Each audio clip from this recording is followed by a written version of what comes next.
Kabayan, kumusta? Anong balita sa inyo? Sa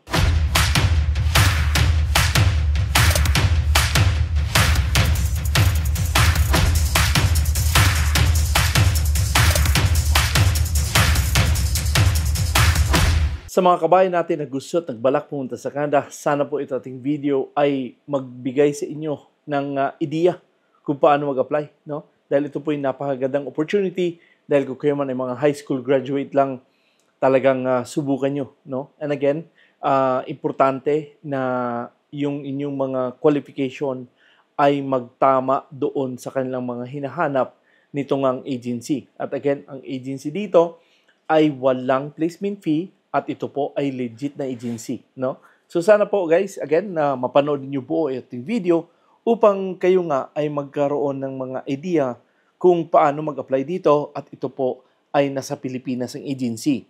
Yung ating mga kabayan na nagtatanong, may age limit ba? So far, wala namang sinabi na may age limit.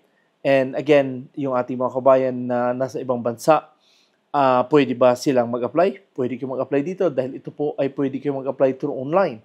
Subalit, sinasabi ko sa inyo na yung ating mga kabayan na nasa Middle East or kung kayo man ay nasa Southeast Asia, like Taiwan or Japan, pwede kayo mag-apply and subukan nyo lang na isend ang inyong mga resume sa kanilang website. No? Dahil ito po ay napakagandang opportunity. At ito nga, ang Canada ay magkaroon ng mga magandang opportunity. Subalit, itong ating bagong balita doon sa tourist visa ay hindi na talaga sila magkaroon ng LMIA. Ano? Kumbaga, sila ay kailangan umuwi at mag-apply and then yun ang bagong patakaran.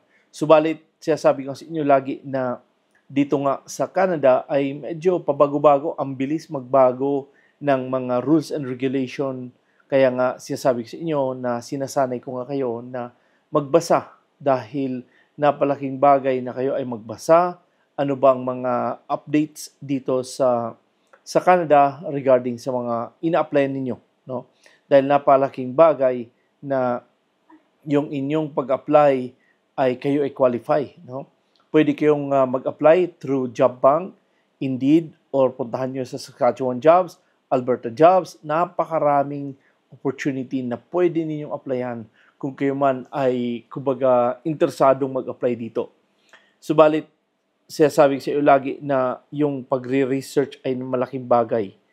Ang pagbabasa ay malaking bagay dahil importante na kayo ay magbasa, na ayusin ninyo ang inyong mga resume kung kayo man ay magsulat ng inyong resume.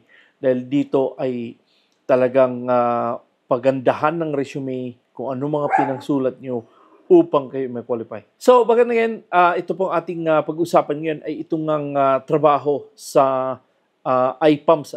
Again, ang IPAMS ay isa sa mga legit agency at sila po ay hindi manghingi ng placement fee dahil ito po ay pinagbawal nga ni Canada na manghingi ng placement fee. Subalit yung ating mga kabayan nagtatanong, pwede nyo i-verify ito sa POAA, pwede nyo i-verify sa DMW kung ito bang IPAMS ay qualify or ito ba ay talagang legit na agency. No? Dahil importante na kayo ay magbasa at siguraduhin ninyo na ang inyong mga in-applyan ng mga agency ay mga legit agency. Dahil kung hindi maging legit agency yan, talagang mapagpirahan lang kayo. Okay? So, but guys, tingnan natin yung kailang website dahil ito po ay nakapost doon nga sa workabroad.ph at tingnan natin kung ano ba ang hiring na to at baka pwede kayo kung kayo man ay qualified. So, yan guys, ito po ang Heavy Equipment Mechanic Foreman. Ito po ay ang IPAMS Industrial Personnel and Management Services Incorporated at ito po ay nasa Quebec dito sa Canada at ang kanilang salary ay $21 to $25 per hour. Ang kinakailangan dito, ang bakanting trabaho ay 10 at ito po ay mag-expire sa October 5. So again, sasabihin ko sa inyo na ito po ay may panahon pa na kayo ay mag-prepare, ayusin ang inyong mga resume kung kayo man ay mag-apply ng mga trabaho dito. Okay? So huwag kayo masyadong magmamadali dahil sa pagmamadali ninyo, ang daming mali. So importante po na take your time, basahin niyo muna, and then ayusin ang resume, and then kung kayo man ay qualify dito, isubmit niyo ang inyong mga resume. So itong job description, napakalaking bagay kung kayo man ay nag-supervise, coordinate, and schedule the activities of workers who operate crane and construction, paving, drilling, railway maintenance, and other similar heavy equipment. Establish method to meet work schedule and coordinate work activities with other project supervisors or managers.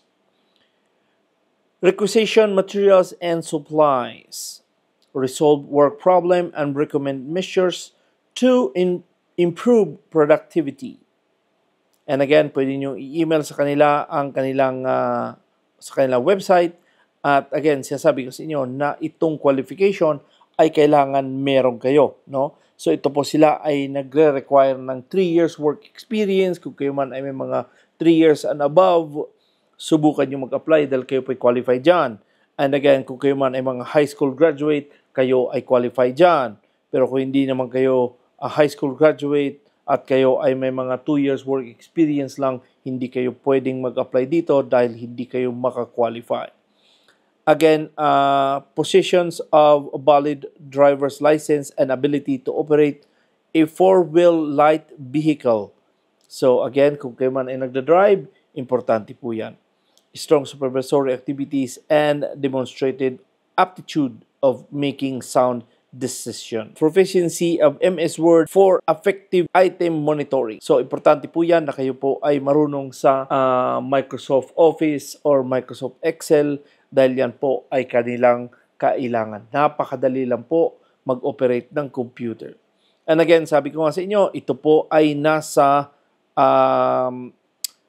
Quebec na trabaho at ito po ay walang placement fee na trabaho.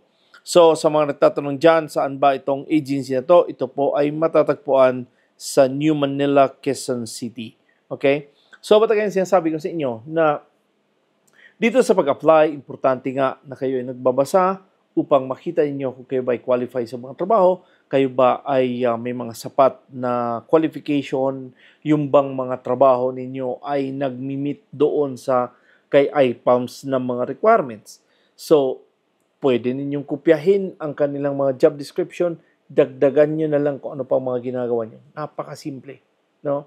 And again, kung hindi man to para sa inyo, pwede kayo pumunta sa Job Bank, pwede kayo pumunta sa Indeed, mag-research kayo, i-research nyo yung inyong mga anong inyong qualification, ano ang inyong mga work experience, dahil importante na kayo ay mag-apply ng ayon sa inyong work experience.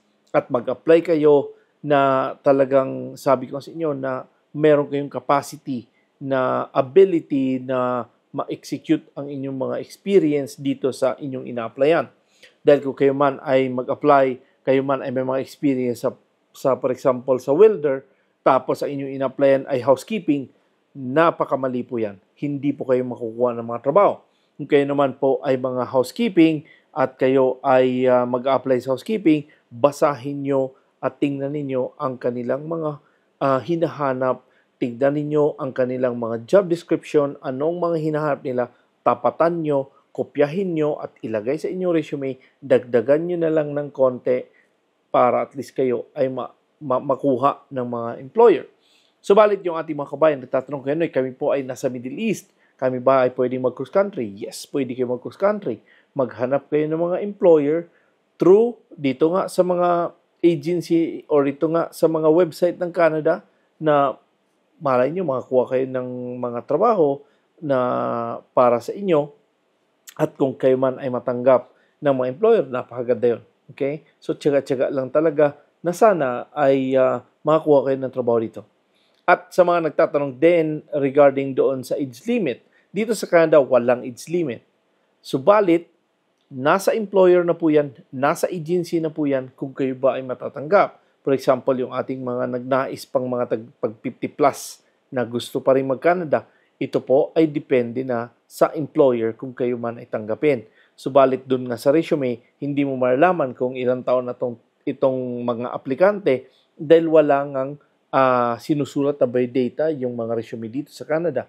No? Dahil hindi uso kagaya sa Pilipinas na ilalagay mo yung biodata, saan kayo nakatira, single, married, ano-ano pa dyan. Dito, walang ganyan. No? Pangalan lang, address, or email address, and then phone number, and then yun na.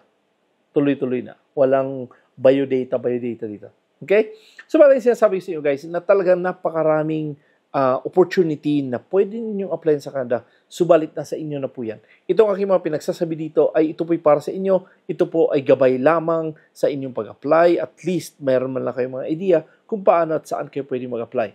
Dahil again, kung mayroon kayong mga katanungan, mag-comment lang kayo. Mag-comment kayo kung Kuya ako po ay ganito, ano pong gawin ko. Hindi po yung paano po mag-apply. Dahil ito na nga, sinasabi ko na nga dito nga sa ating mga vlog na kung saan at ano paano mag-apply.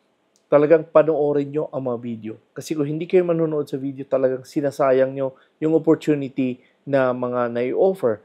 Na again, ang opportunity, for example, sa mga tourist, yun na, tapos na. Diba? So, nisayang ninyo. Kaya nga, importante na kayo ay magbasa, mag-research kayo, tingnan nyo kung qualify kayo hindi, and then pag-qualify, apply. Kung hindi, then hanap ulit. Ganun lang kasimple.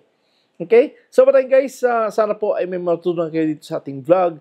At kung hindi pa kayo nag-subscribe, sana po ay makonsider i-like, i-subscribe, huwag niyo kalimutan lagi i-click ang notification bell para update kayo tuwing meron ko in-upload dito sa ating channel.